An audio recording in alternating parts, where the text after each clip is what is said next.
Kingdoms rise and empires crumble, and the knowledge and wisdom from past ages are lost to the foggy ruins of time.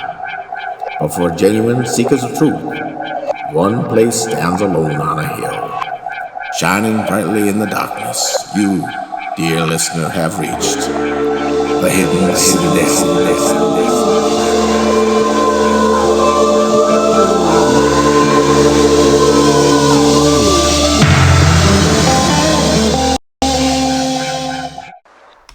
Hey! Welcome to the Hidden Citadel. You found us again. Where today we are going to discuss the age-old question of whether the Smurfs were homunculi. Oh, yes. And we're going to pitch more pedals to Josh Scott in hopes that he starts watching our podcast. That might be more important in the priority list. Well, maybe. Yeah. I've got a good pedal. I'm going to save it, though. All right. But let's get down to, well, first let's do some housekeeping. Yes. If you like our show, go to redbubble.com, search the Hidden Citadel, and buy a t-shirt. Support us that way. Or buy our book on Amazon or Barnes & Noble, The Encyclopedia of Weird Crap. And with that being said... Well, we also have two more books on Amazon. We have T.O.B. True. Yes, we've got T.O.B. And The Parable of the Talons. Parable of the Talons is on there. Yeah. There's a lot of books. You can find some good books. Hard Rain's on there. The Mandolin, Dead Man's Tuning series that's a beast. is on there. Yeah. And I've been thinking about republishing. It may still be there, but I've got a book of short stories called The Atrium, or Fairies, The Atrium, that are out there, which I was thinking about doing like a reading from that as like a series of videos to put up. That's cool. Which I thought would be kind of cool. But yeah, we have a lot of books out, people, that you can go and check out. And more on the way. And more on the way, because this Parafables. week, Parafables are coming out. Yep. And this week I spent a lot of time trying to clear my brain by working on the Encyclopedia of Weird Crap Volume 2. And guess what? All of the interior writing is now finished. Woo! And it's just the pictures and the formatting is all that's left to be done, and that one will be ready to go too. So nice. It's pretty cool. Awesome. But on to the question of the day: were the Smurfs, or were any of the Smurfs, a homunculus? A homunculus. Do we know what a homunculus is? We do, but do our listeners know what a homunculus is? I'll say, since they're very intelligent listeners, I'm going to say 98% of them know. But I think let's they tell the probably 2% what it is. Yeah. Okay. So there was an old doctor in the 14 and 1500s. He was a Swiss physician and alchemist named Paracelsus. And Paracelsus wrote a book, De Natura Rerum, which in this book he explains how to create a homunculus. Mm-hmm. And a homunculus is basically a tiny little humanoid that you can kind of command to do your bidding. Mm-hmm. But what I found out recently is that once you're done using the homunculus until he's not big anymore, and you set him free, if he goes and lives out in the world, that's where he becomes a cryptid, like a BigFoot or a centaur or a satyr or something like that. So Paracelsus's theory was these other things that are out in nature that we don't know what they are or how to explain them, they started their life as homunculi or homunculi. Right. Yeah. So I didn't know that part. Yeah, that was kind of interesting. I just found that out. And early representations of the homunculi almost looked like an old Weber grill. It was just a big head with these legs. Like it was just, you know what I mean? It was, you know those Weber grills, the ones you're back in the big round? Yep. monstrous. If you squint, you're like, is that a Yeah, is that a a person? Weber grill? No, it's a Yeah, no, homunculi. it's a homunculi. Can I? Do I still put Kingsford in there? You No, you leave him can. alone. He might take that. You don't know. Yeah, I know. You do feed it meat. So it's a fire breathing homunculi. You feed them blood actually. Oh, blood. They're supposed to grow off of the blood of their mother, which actually could be cow's blood, or you could also feed it human blood, and that'll help it grow until it gets big enough, and then it can eat whatever it wants to on its own, I guess. I like the way you said, you could feed it human blood. Yeah, because that's a typical phrase anyone would talk about in any part of the world. That's right. Oh, so my question: the Smurfs. We know that Smurfette was a homunculus. Yeah, she had to be. Yeah, because she was created by Gargamel, and when she was sent to the Smurf village, she was evil, right? Yeah. And then Papa Smurf changed her into good, and then she fit in with the Smurfs and lived with them. But this is my thinking. Nobody knows where the Smurfs came from. There was never any backstory on them. So what if Papa Smurf himself was a homunculus? And then when he left wherever he was from, he created his own little homunculus creatures, and that became the rest of the Smurfs. Because other than Baby Smurf, everybody's a full-grown Smurf. Yeah. But Baby Smurf was created to be Baby Smurf. That's true. Smurf. Smurf. I list. It's interesting though I mean, just the whole thing is really the Smurf, like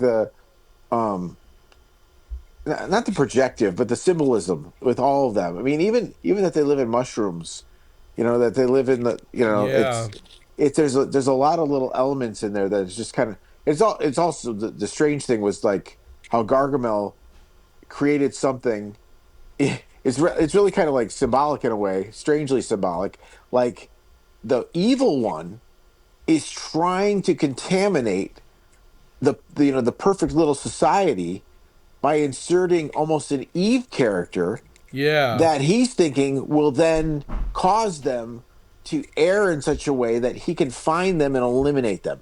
So it's just, you know what I mean? So it's almost like the reverse of the Eden account in a way. Not reverse, the inversion of the Eden account. It is, yeah. Taking the relationship, the Eden account, taking the relationships there and separating the women, the just one of them in order to turn against each other and then eliminate the relationship between the created and the creator.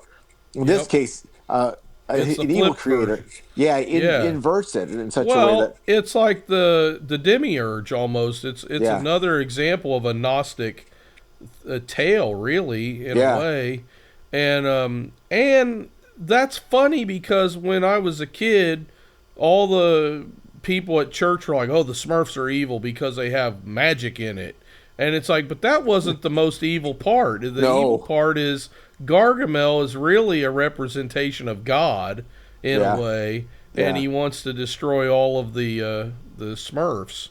The blessed. I mean, there's those who are chosen. They are chosen. Yeah, and interesting that his cat, Azrael. Yeah, I feel like named after the demon of death or something. Yeah, it's like, probably. It's kind of like Azazel meets something else. No, I'm pretty sure Israel. No, I'm pretty sure there's an Azrael. Maybe. Maybe it's like Azrael. Azrael. I'm pretty sure in the in the demonology book, what is the name of that book? It's a really old book from the 1500s that lists all the demons. Can't remember them. I'm pretty sure there's a demon named Azrael. It sounds like there should be in there. Yeah. And I'll have to do some research on that. But on the other hand, if you take it at face value, and he is just a regular, alchemist, Yeah. or evil wizard or whatever, Uh-huh. then you've still got to. We don't know why he hates the Smurfs so much. Yeah. Yeah. You know, I mean, does there ever been an explanation of his hatred towards them? And so my thinking is, what if Papa Smurf was his original homunculus? Yeah. You know, and so then he made another one, Smurfette, to go, or maybe all of the ones were created by Gargamel, and they all ended up living in Smurf Village, and finally, after 150 of them or whatever, he says, well, I'll try making a female homunculus and see if that will do Draw any 'em out. better. Yeah. Yeah, and it It's didn't interesting. work. It's a catalyst. I mean, well, Azrael was a catalyst. Yeah. But no, but I think it's almost like, yeah, the best like theory here, plot wise, sounds like he created Papa Smurf, and again, like the inversion of the Eden account. Then Papa Smurf creates based on good Yeah. and doesn't go in the direction of evil, and Yeah. then, well, let me bring something to draw out to provoke or tempt, or or create havoc, and I'll send Smurfette in there, and then Yeah. and Well, and that kind of goes along with the whole Lilith yes. idea, where, and I don't like the idea of Lilith being Adam's first wife. Right. To me, it seems like it would have made more sense, whoever came up with this Lilith character, because it's not biblical, that Adam would have been tempted later by the Lilith character. But that's not the legend. The legend was he had a wife and then God cursed her because she was evil. Well, it's like, well, why didn't he curse Eve the same way? You know, the whole thing doesn't make sense. I find that a lot of the later rabbinic legends are nonsense. They don't make any kind of sense at all, and yet a lot of people latch onto them. Like, I've had people in conversation bring that up and say, yeah, well, what about Lilith? And I'm like, that was something made up later that's irrelevant and stupid, you know? But there's a lot of these legends that are out there that, and the same thing goes with like some of the different books that were written during the Middle Ages that purport to be ancient texts. Like, I think it's the book of Jasher, which was written in the Middle Ages, not to be confused with the book of Jasher mentioned in the Bible, Right. But because that book is lost, but this book purports to be that book, although it wasn't written until like 13 something, and it's not at all what the original book of Jasher would have been. Then you have the book of Jubilees, and there's a couple different books of Jubilees. Apparently, there are medieval ones, and then there are really ancient ones. And but to track down what the actual book of Jubilees was, nobody's really sure if we have the original of that either. That's interesting. But some of the things that they say contradict what the Bible says, you know, and you can tell that there are extrapolated versions of the story, which kind of goes back to what I've mentioned in the past. I've been reading the Septuagint this year, and the Septuagint came before the Masoretic. And when you read through the Masoretic, which is what most Bibles are based off of, you get like a full story. But in the Septuagint, a lot of times it's a shortened version. Not in every case. In some cases, it's longer. Like in the book of Esther, there's a whole lot more information in the Septuagint than there is in the Masoretic. Really? Yes, like there's like 3 or 4 other chapters that are in there that talk about what happened before Esther started. So it goes back to how Mordecai got to work for the king and all that kind of stuff. Yeah. And so there's more backstory in the Septuagint book of Esther. But does that version have any mention of God in it? Yes, actually it does. Because isn't one of the things in Esther, that's the thing that they say, there's no mention of God at all in the book of Esther, unless you read the Septuagint version, and it's right from the very beginning, because Mordecai has a vision, a prophetic vision of what's going to happen later, that the whole country, or the whole group of Israelites are going to be threatened. Well, God gives him a vision at the very beginning to prepare him for it. And but that's not in the Masoretic version at all.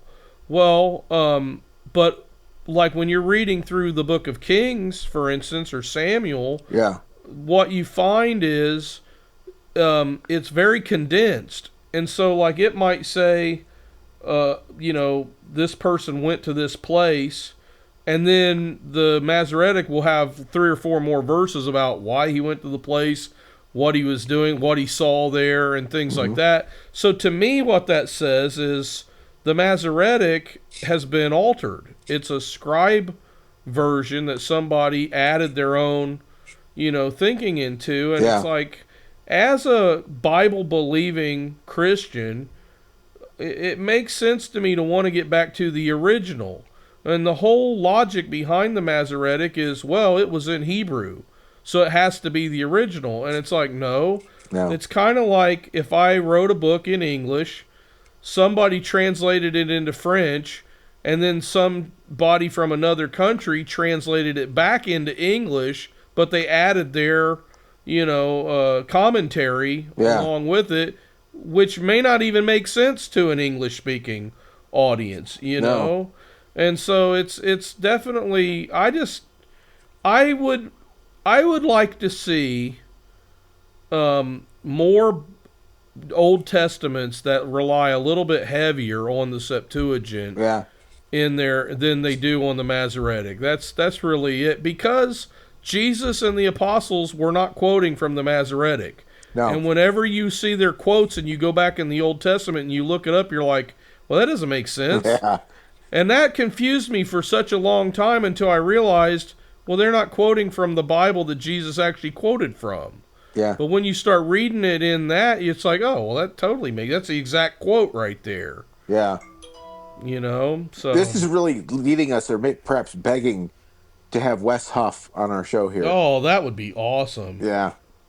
I would really, really like to see that. Yeah, it would be the Wes Huff show. Like, we'd just be sitting there, like, listening. Yeah, just while being he taught. Talked about papyri. Well, if we were really alchemists, we could bring up Dr. Heiser and have him on the show. But we don't endorse that. Maybe we should just go full Witch of Endor here. Yeah. And bring up the cauldron. Up. Call him up. Why have you called me up? Well, get C.S. Lewis too, then, if we're going to go that far. You have that big, deep voice. Like right. Oh. Hoomatoom. Who pulled me out of my roomatoom? We won't be doing that. So that kind of brings up the gist of the article that was published about the homunculus on our blog, hiddencitadel4.wordpress.com, where we go into, is it the kind of thing, Paracelsus claimed to be a Christian, but he's looking into alchemy, and this was before science and witchcraft really split ways, and the intermediate stage was alchemy, where people were saying, well, we're alchemists, we're not witches, right? And it's before it really became science. But the question is it good for a Christian to engage in something like trying to create a homunculus? Which brings up the question, is it possible or right for a Christian to be involved in a science that maybe mimics some of the things that a homunculus type of situation is, like creating a fake life or creating some kind of embryo or manipulating things like that? And I think the answer is no. I don't think that a Christian, God is the author of life. Yeah. And we are allowed to be co-creators because we're allowed to create children. Yeah. But we shouldn't be trying to create some kind of hybrid life or a fake, some sort of a fake life. Because really, I think what it's doing, the purpose of creating a soulless body is you're basically, it's coming, the concept is coming from demons so that they can inhabit a body. Yeah. And the thing is, ultimately, why does demon possession exist? Because demons want to inhabit a body again. Yeah. Well, why would they want to have us create some kind of fake life? Because they want to have a body again. Well, so the interesting thing here is that the the commands in the Torah of how we are supposed to live, um, they're pretty clear, and God gives it. It's not just. I like how Heiser talks about it, that it's not just like life, but it's life that's supposed to be a life that is meant to enjoy creation, to Mm-hmm. understand, to learn, to benefit from, and to benefit creation. Right. So it's very interactive with Mm-hmm. what many people just call nature, but it's really just like how the creation was created for us to enjoy it, for us to benefit from, to us to work it, and that sort Yep. of thing. All right, so you have that, but then you have like, then I'm going to bring up Gary Wayne. Gary Wayne says for Yep. every good thing that's made, there's a duplicate. Yep. Well, what have we talked about for now a year or whatever? Yeah. How long have we been doing this? But the duplicates of the Nephilim, of the the various creatures that are created from that are essentially attempts to create a living thing, but the living thing is destructive. The living thing Yeah. does not inhabit creation in such a way that it benefits it, replicates it, does anything to it that creates a healthy relationship between person and creation, and with both of them being linked, Yeah. in symbiose, essentially, in kind of, well, minor symbiotic relationship with God, just in just the relationship, because Adam was supposed to walk with God. You were Yeah. supposed that there was a time where it wasn't symbiotic. I'm not going to say that it wasn't quite that, but it was that in the relationship, like it's Newtonian physics, that each body has an effect on each other. So the Yeah. God body is obviously being near it. It benefits Yes. us, right? Yeah. We are apart Exactly. from it. It doesn't And have an then effect on us, we have or has no a benefit, well, or a or minor we have a effect, because Newtonian, detrimental. right? Yeah. Yeah. So Well, in that doing also so, go ahead. that also brings up the idea of the um oh, shoot, I just lost my train of thought. Newtonian physics, the distance, the closeness, What was back up just a little bit before the that the Nephilim creating thing, like the oh, okay. So God, I don't know, I lost it. well, I'm saying, when we've said, we've gone before, we've talked about just the various creatures, the even the Minotaur, Yep. and so the naiads, the dryads, the Satyrs and the satyrs, the all the thropes, the yeah. lycanthropes, all of those things. They're Oh, go ahead. we were to be in unity and harmony with God in Yes. his creation. Yeah. What I wanted to say was I like listening to people like the Y-Files and stuff, Yeah. but one of the things that AJ always says on the Y-Files, he brings up, and a lot of the Ancient Aliens people say this, is we're just not adapted to live in this world. And it's like, that's not true. No. We are so adapted, and it's like if you look at different any topic you want to talk about, if you want to talk about plants, how many plants are beneficial to human beings?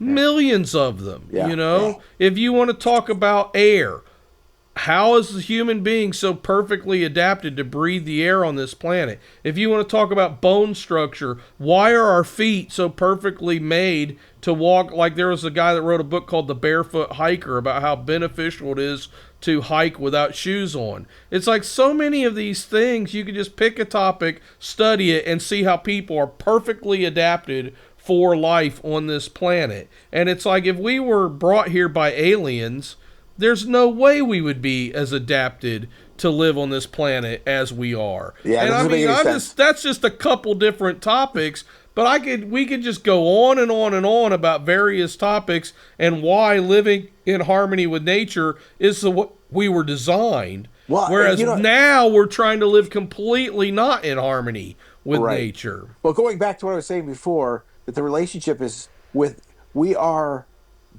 placed here to work, benefit, and that it's interesting because I never really thought about it. It's not symbiotic at all when it comes to God doesn't need us, Right. but love between God and us, there's a love that he receives, a glory that he receives. He doesn't need it, but it Right. does have an effect on him in such a way that it also intensifies our relationship. The thing that I was just reading is a part in Romans. I can't remember. It's got to be before Romans 8 because that's where I am right now.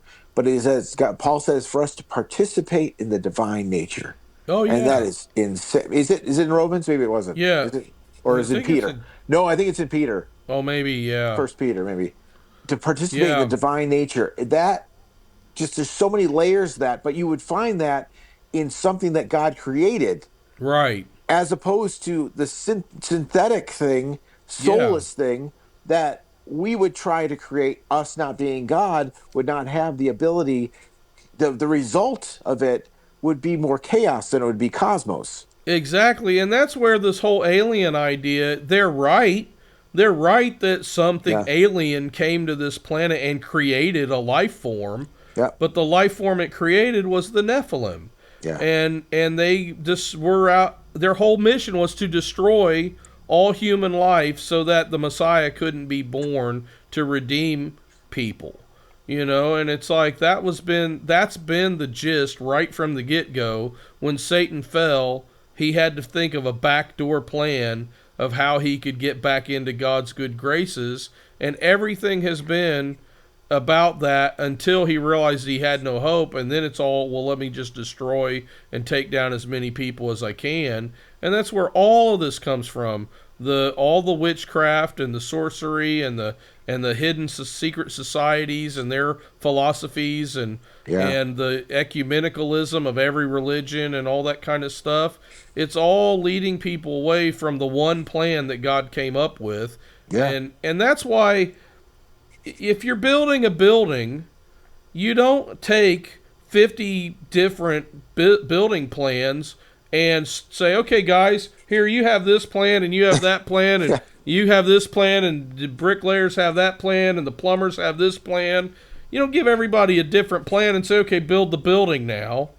Everybody's got to be on board with the same building plan or the building is going to be a failure. Yeah. You know? And so that's exactly what religion is like. Yeah. The religions are all the different building plans that people have come up with to make their way to God, and God made one plan to come and make his way to people. You know, and the devil and Satan, Lucifer, and and the other fallen angels were well aware of that plan. Well, and even so, continuing with your metaphor, you don't.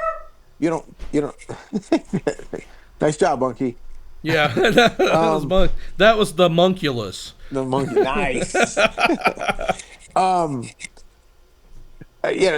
those lines, you have the building, and it's completed, and it's made to perfectly house, the occupants. Yep. But then, if you just kind of change the occupants from those who would respect and build and allow the building to be maintained to those who are coming in and be just destructive or they're too big or too out of control or they're not, representative of the occupants, then you're also it's the same thing will happen that or they want to eat the occupants. Or they want to eat the occupants. Yeah, it's like it's just what was happening. Going back to the Smurf idea though, when you're just talking about that, it's like, did the Smurfs have something that Gargamel was trying to almost like a messianic? Was there something that they had? Wasn't the something about the Smurfs that would help him turn lead into gold? Wasn't that the whole gist of him trying to catch them? Like he needed their blood or to cook them or something to finally achieve turning lead into gold? I thought it was more for if there's some way that they would give him immortality. Maybe the Fountain of Youth or something. I don't like remember. That. I thought there was something that they had. See, we had to sneak to watch the Smurfs. So we weren't really allowed to be.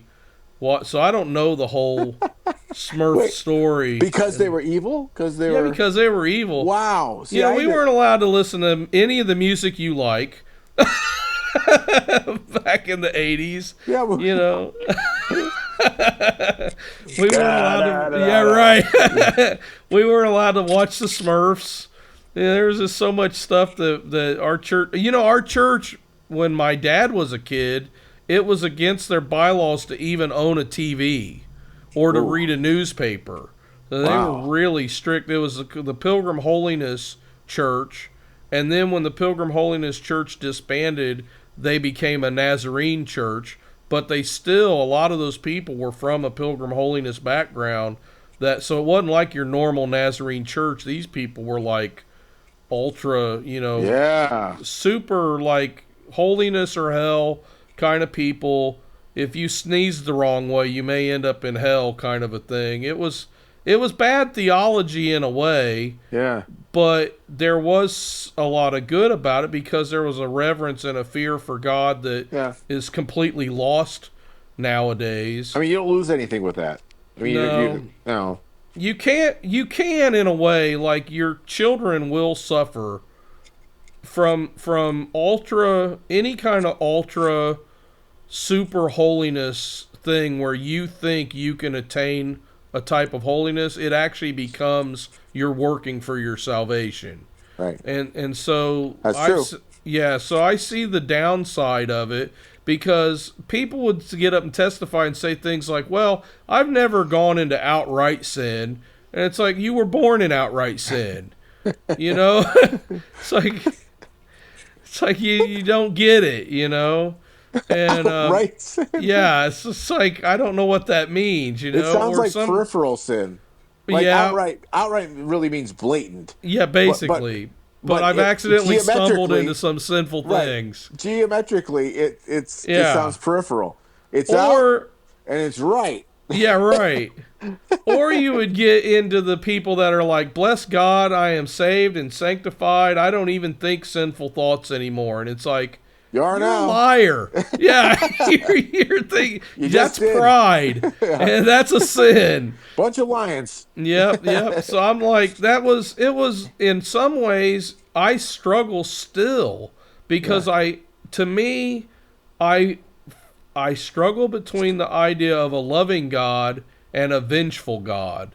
Yeah. And it's like, I do believe there is a place for a vengeful God because he is going to pour out his wrath at some point upon the earth. Yeah. And I feel like the modern church has lost that. But on the other hand, there was not a lot of, we sang songs like Love Lifted Me and things like that, but there wasn't a lot of talk about God being loving and merciful, in that kind of a background. No Charles Wesley? There was a lot of Charles Wesley, but they cut out the love stuff, and it was just the hellfire and brimstone portions. Oh. So is it Amazing Love? What's it? Amazing Love? Yeah. How can it be? Yeah, because that's Charles Wesley. Yeah. Yeah. Oh my gosh! So that's a great song. Oh my gosh, that third verse. I think it's third. Yeah. I remember Chuck Missler saying something about like when Christians really become devoted, when they devote themselves to expressing their heart's response to God, they can have words that rival Shakespeare. I remember Missler's talking about that. And that one verse of, I know we're really off track here from the homunculi, but that's just kind of what we do. That's right.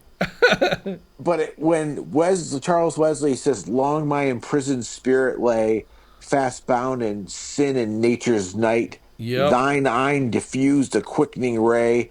This is like right out of our right from the Hidden Citadel. It's right from the Citadel. Amen. Thine eye diffused a quickening ray. That could be the name of a band, Quickening Ray. Oh, there you go. Ray. Yeah. I was in the Highlander. Yeah, right. Quickening Ray and the Highlanders. You feel a quickening, McLeod. So, thine eye diffused a quickening ray. I woke the dungeon, flamed with light. My chains fell off, my heart went free, I rose, went forth, and followed thee. Amazing love. Yeah. How can it be? We would sing songs like that, but nobody preached anything like that. Okay. So it was there's a plus side and a downside to the hyper holiness kind of groups. And but look.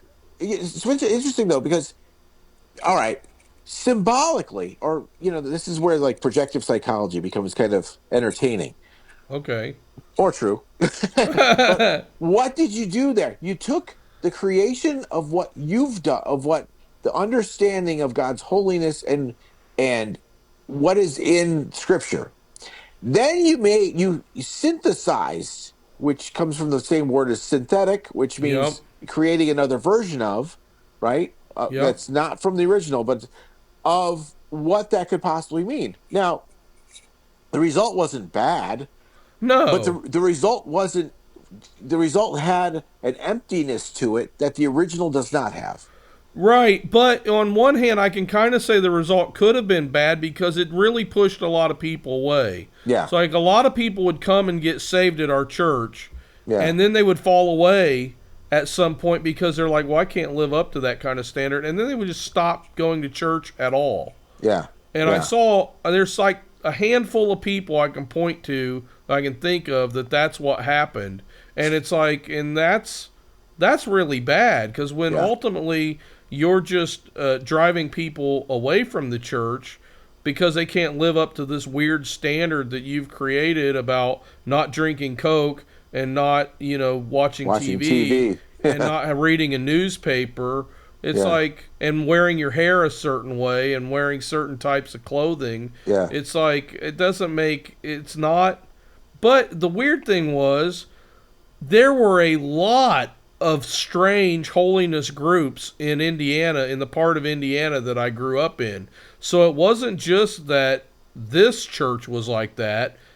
About every other church that you went to in the town was like that too, in some way or another. Wow. So it's like there were a lot of those kind of churches around, and they all had their own dress code, and they all had their own watermark of what it meant to be holy. Yeah. And then you get swing to the Pentecostal side, and then they're all more into the snake handling and speaking in tongues, and not really snake handling, but it seemed like that. And the glory buns and these blue jean skirts that seem to be the uniform for the women.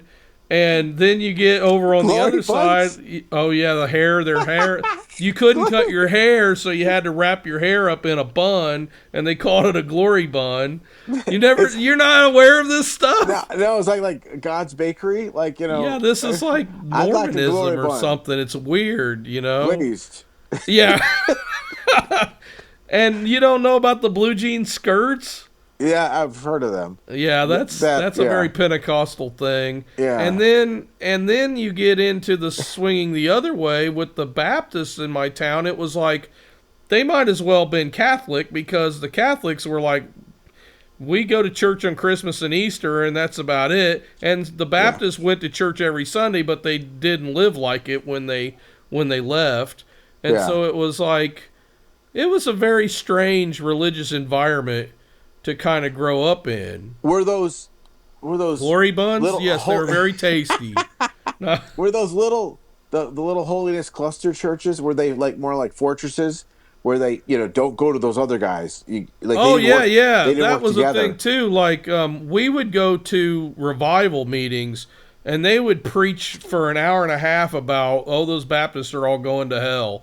Wow. And all Slinging those hash. Methodists, all those Methodists are going to hell. You need to stay and be holy and take time for holiness. That would always be broken out to sing at some point. And like it was, but then at one point, the churches decided we need to get together and start having peace because a bunch of Hindus moved in.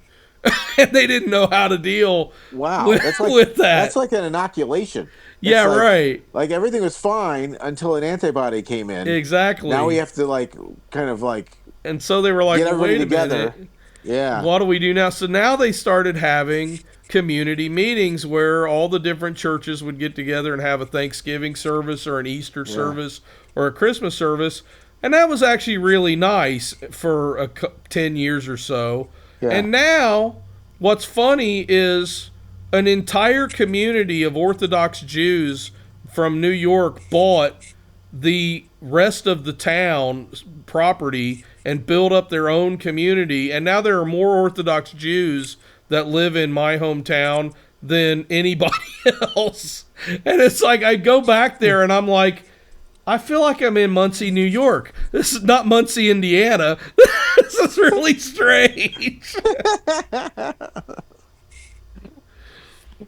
It's bizarre. One time, the rabbi couldn't speak English. He only spoke Yiddish. So his secretary calls my brother about doing a well or fixing their well. He was like, whenever we turn the water on, it's orange.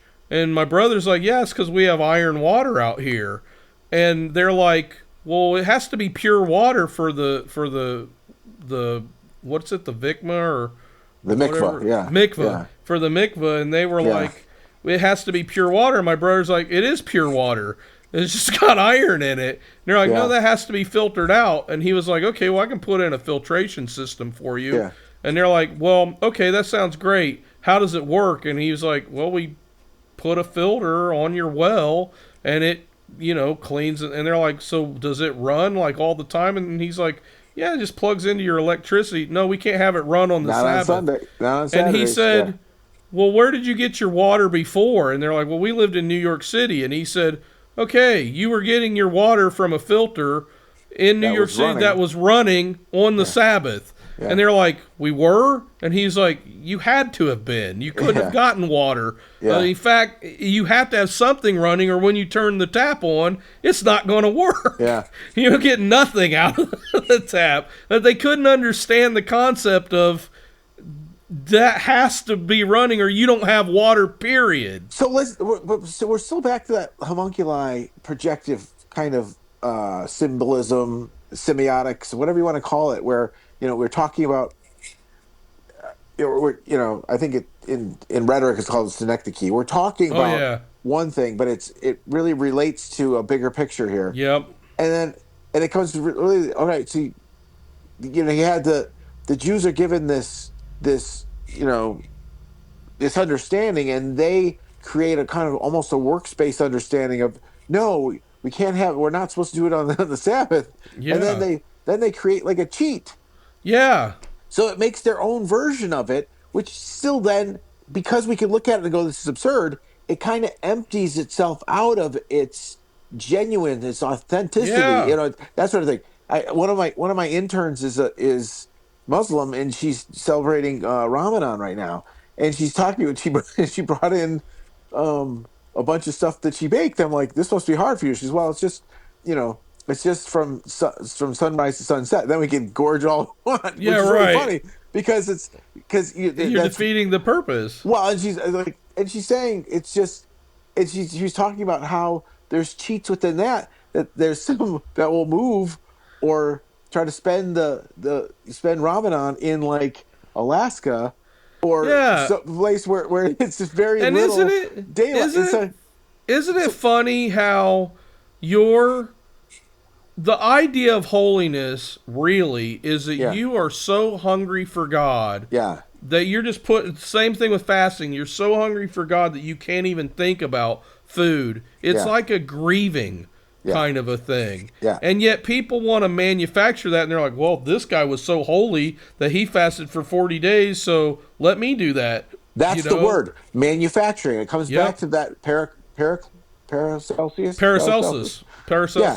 He created something. I mean, the idea was creating something that's of man in a way. Yeah. And it's still like you are taking something and you're synthesizing what should be and making something new that empties something of it. There, whether it's a soul, whether it's cosmos or order.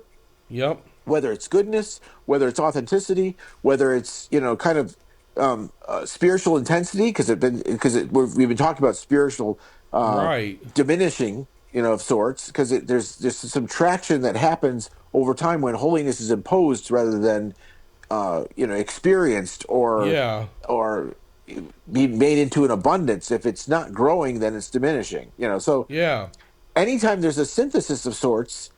Again, the word I'm kind of reworking the word from being a combination to be something that's causing a synthetic or a new creation that's not like the original. Not the original, yeah.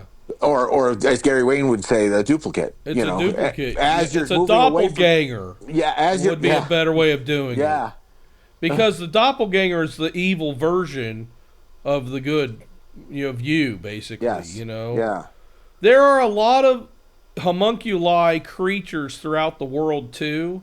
Like I was listening to this one guy, and he was talking about how in Mexico they have a legend of these little creatures that are tied to the land, and you can artificially create them through some kind of prayer or something, and they'll come and they'll live on your land, and they're similar to like what we've talked about, the fairies and the leprechauns and stuff in Ireland. yeah. And but almost every continent has some story of a homunculus of some sort. There's one that you can make it out of mandrake root, and when you pull it up, that it supposedly screams when you. Oh, I remember that. We had mandrake growing all over the woods in Indiana, and I yanked one up, and I never heard it scream.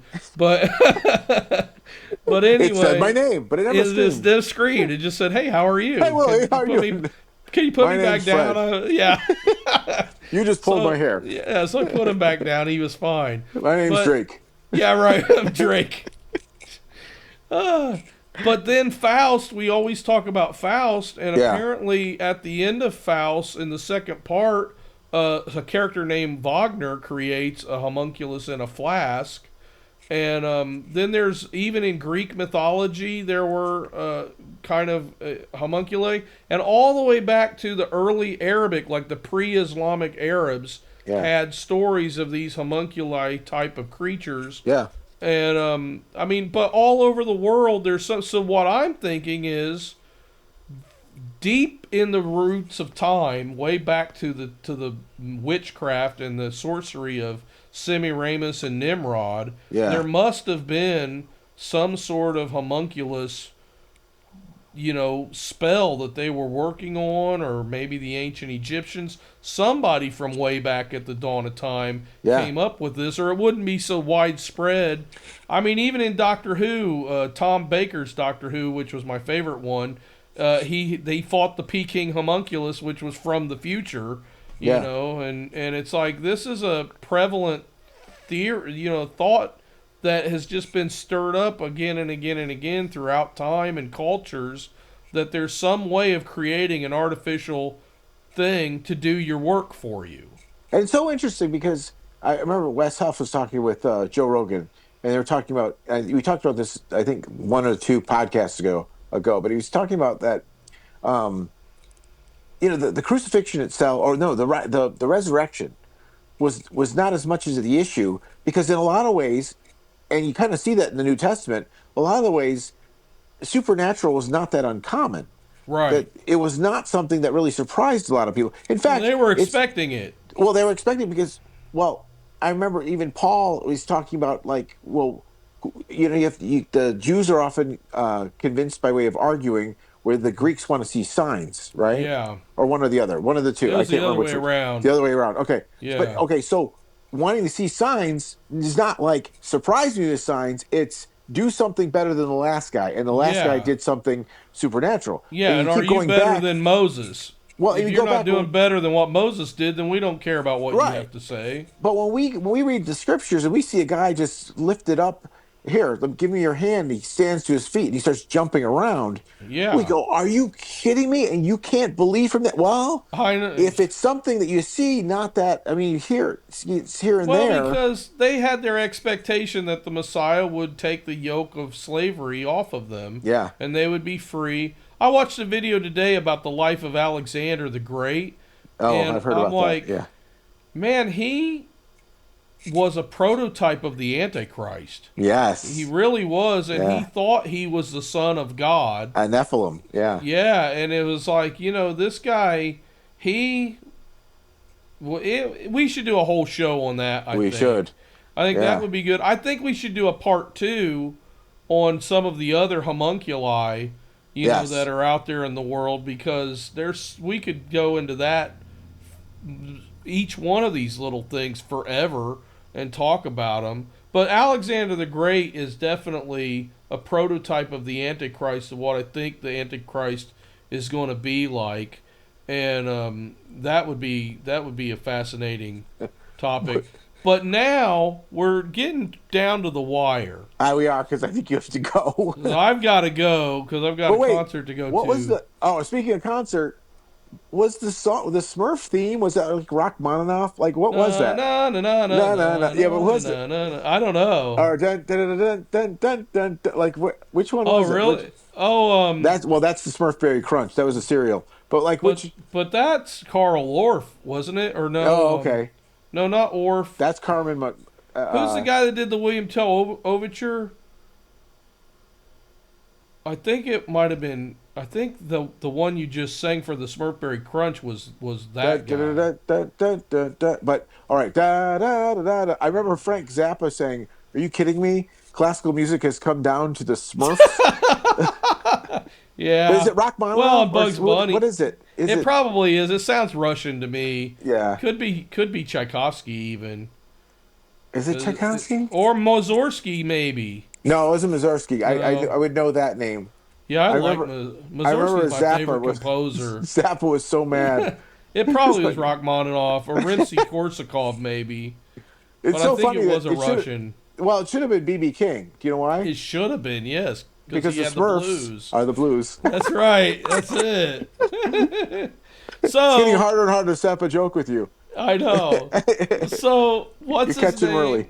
So Josh, I have the pitch for him for the next one. Yeah. So I want to see a pedal. Again, I'm going with the expression pedal that you can plug in. Yeah. You could do it without the expression pedal and it would just be random. And it would cycle. So the pedal itself cycles through tones. So like you know how you can change out your tone cap on a guitar, yeah, and you can turn it and it'll have different degrees of tone change. Yeah. Okay, well that's basically what a wah-wah is. Basically just a tone knob that you're turning up and down. Yes. So what I'm thinking is you could have a randomized pedal that cycles through a bunch of different tone sounds. And maybe it's like an EQ pedal that turns each one up and down randomly.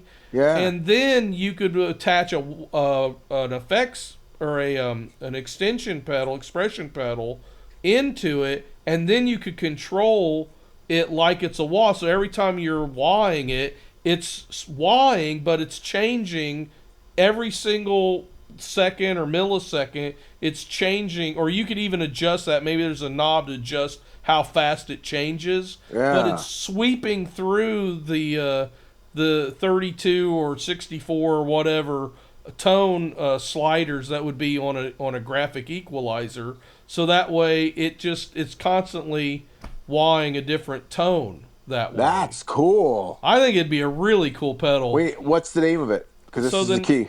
So I had a good name and I forgot what it was, but it was well, they could just call it the homunculus pedal if they want to. There you go. Yeah. I think there should be like kind of a Smurf pedal that it's you know, it's very good with just for a little blues. Yeah. But even better when it involves mushroom use. Yes. Or if you're playing at a pizza restaurant. That's right. Yeah, there you go. The Smurf pedal would probably be some kind of a compressor, I would think. Really? It's funny. Because you're compressing them down. Oh, compressing. Yeah. Maybe that's it. Maybe it's got to be like a blues breaker, a blues driver, right? It's got to have a compressor and a little muff. Yes, that would be it. That would be your Smurf pedal. Like Papa Smurf beard. Yeah, his beard. It's a little muff. All right. All right.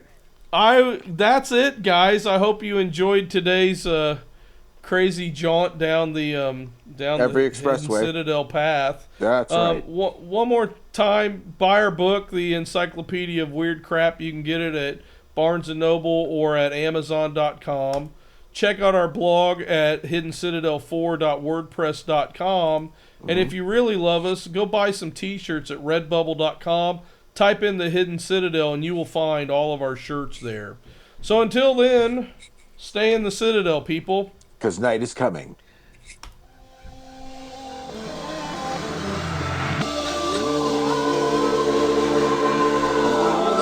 The watchman replies, morning is coming, but night will soon return. Silly.